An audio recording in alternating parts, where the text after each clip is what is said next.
गीता में जीवन के अर्थ को बहुत अच्छे तरीके से समझाया गया है। इसका अनुसरण करने वाला व्यक्ति जीवन में हमेशा सफल होता है। गीता में बुद्धिमान व्यक्ति की पहचान बताई गई है। गीता में बताई गई है बुद्धिमान व्यक्ति की पहचान, जाने श्री कृष्ण के अनमोल वचन। श्रीमद् भागवत गीता हिंदुओं का पवित्र ग्रंथ है। इसमें जीवन का पूरा सार बताया गया है। गीता में भगवान कृष्ण के उन उपदेशों का वर्णन है जो उन्होंने महाभारत युद्ध के दौरान अर्जुन को दिए थे। गीता में दिए उपदेश आज भी उतने ही प्रासंगिक हैं और मनुष्य को जीवन जीने की सही राह दिखाते हैं। इसमें ग्रंथ भगवान श्री कृष्ण द्वारा अर्जुन को दिए गए उपदेशों की पूरी श्रृंखला है। इसमें जीवन के अर्थ को विस्तारपूर्वक बहुत खूबसूरत तरीके से समझाया गया है।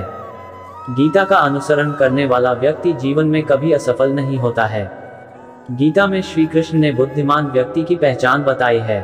गीता में श्री कृष्ण ने बुद्धिमान व्यक्ति की पहचान बताई है। इसके अनुसार सबसे समझदार और स्थिर बुद्धि वाला व्यक्ति वही है जो सफलता मिलने पर अहंकार में नहीं आता और विफलता मिलने पर गम में नहीं डूब जाता।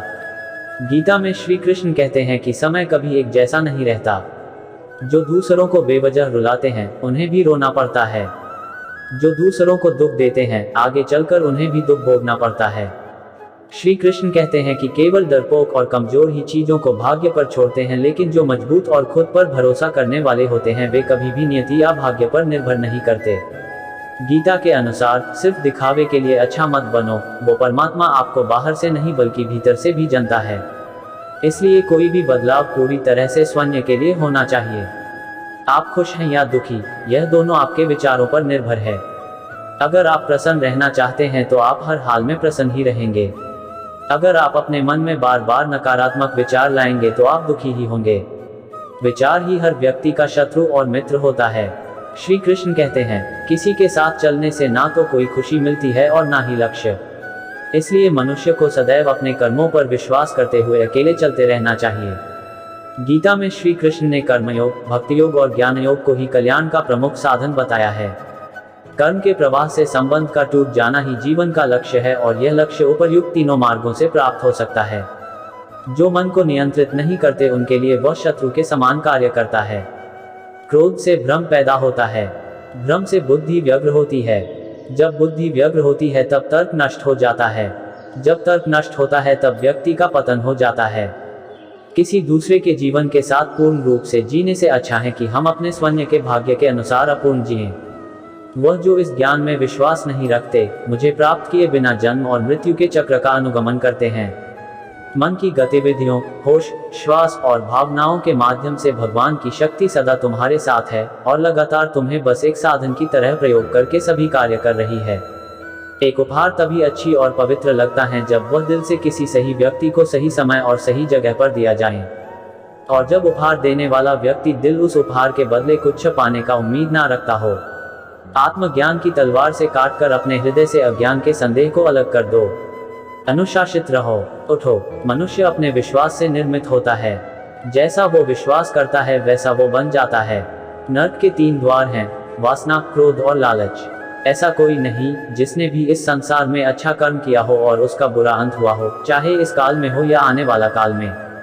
लोग आपके अपमान के बारे में हमेशा बात करेंगे। सम्मानित व्यक्ति के लिए अपमान मृत्यु से भी बदतर है। मन अशांत है और उसे नियंत्रित करना कठिन है, लेकिन अभ्यास से इसे वश में किया जा सकता है। प्रबुद्ध व्यक्ति के लिए गंदगी का ढेर, पत्थर और सोना सभी समान हैं।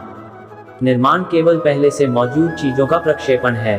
व्यक्ति जो चाहे बन सकता है यदि वह विश्वास के साथ इच्छित वस्तु पर लगातार चिंतन करे।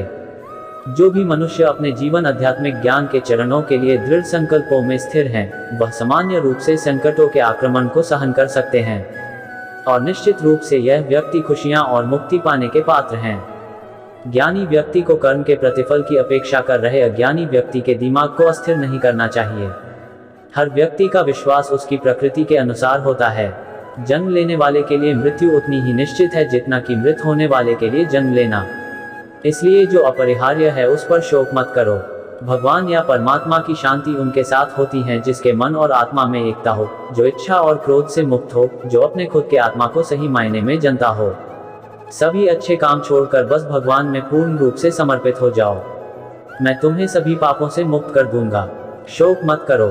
किसी और का काम पूर्णता से करने से कहीं अच्छा है कि अपना काम करें, भले ही उसे अपूर्णता से करना पड़े। इस वीडियो में बस इतना ही, फिर मिलते हैं एक नई वीडियो के साथ, तब तक के लिए धन्यवाद।